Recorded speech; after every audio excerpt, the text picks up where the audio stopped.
മലയാള മനോരമയുടെ ഹോർത്തൂസ് എന്ന സംവാദ പരിപാടിയിലെ ഒരു പ്രധാനപ്പെട്ട സെഷൻ അംബേദ്കറിനെ കുറിച്ചായിരുന്നു. അംബേദ്കറിനെ എങ്ങനെ വായിക്കുന്നു എന്നതായിരുന്നു ഒരു പ്രധാനപ്പെട്ട ടോപ്പിക്ക്.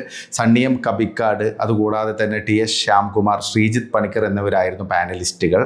അതിൽ ശ്രീജിത്ത് പണിക്കർ മാത്രമായിരുന്നു വേറിട്ട ശബ്ദമുയർത്തിയത്. കാരണം സണ്ണിയം കബിക്കാടാണെങ്കിലും ടി.എസ്. ശ്യാംകുമാർ ആണെങ്കിലും അവർ ദളിത് ആക്ടിവിസ്റ്റുകളാണ്. അതുകൂടാതെ തന്നെ അവരുടെ ഒരു സമീപനം എന്ന് പറയുന്നത് അംബേദ്കറുടെ വിമർശനം പ്രധാനമായും ഹിന്ദുമതത്തിനെതിരെയാണ്, ഹിന്ദുമതത്തിലെ ജാതീയതക്കെതിരെയാണ്. ഒരു സ്ഥിരം വാർപ്പ് മാതൃക അവർക്ക് പറയാനുണ്ട്. നമ്മളെല്ലാം കേട്ട് പഴകിയ ഒരു ശൈലി തന്നെയാണ് അവർക്ക്, അല്ലെങ്കിൽ ആ രീതിയിലുള്ള ആശയങ്ങളാണ് അവർക്ക് മുന്നോട്ട് വെക്കാനുള്ളത്. പക്ഷേ ശ്രീജിത്ത് പണിക്കർ വിഭിന്നമായ രീതിയിൽ, കാരണം അംബേദ്കർ വിവിധ കാര്യങ്ങളെക്കുറിച്ച് സംസാരിച്ചിട്ടുണ്ട്, അദ്ദേഹത്തിന് വ്യത്യസ്ത അഭിപ്രായം ഉണ്ടായിരുന്നു. അപ്പോൾ അതിനെക്കുറിച്ചാണ് അദ്ദേഹം ഒരു അതർ വ്യൂ ആണ് ശ്രീജിത്ത് പണിക്കർ ഉയർത്താൻ ശ്രമിച്ചത്. പക്ഷേ അതിനെതിരെ വലിയ പ്രതിഷേധമൊക്കെ, അല്ലെങ്കിൽ അദ്ദേഹത്തിൻ്റെ പ്രഭാഷണം തടസ്സപ്പെടുത്തുന്ന രീതിയിലുള്ള ഇടപെടലൊക്കെ മോഡറേറ്ററുടെ ഭാഗത്തു നിന്നുണ്ടായി. അതുകൂടാതെ സദസ്സിൽ നിന്നുണ്ടായി, കൂവലൊക്കെ ഉണ്ടായി.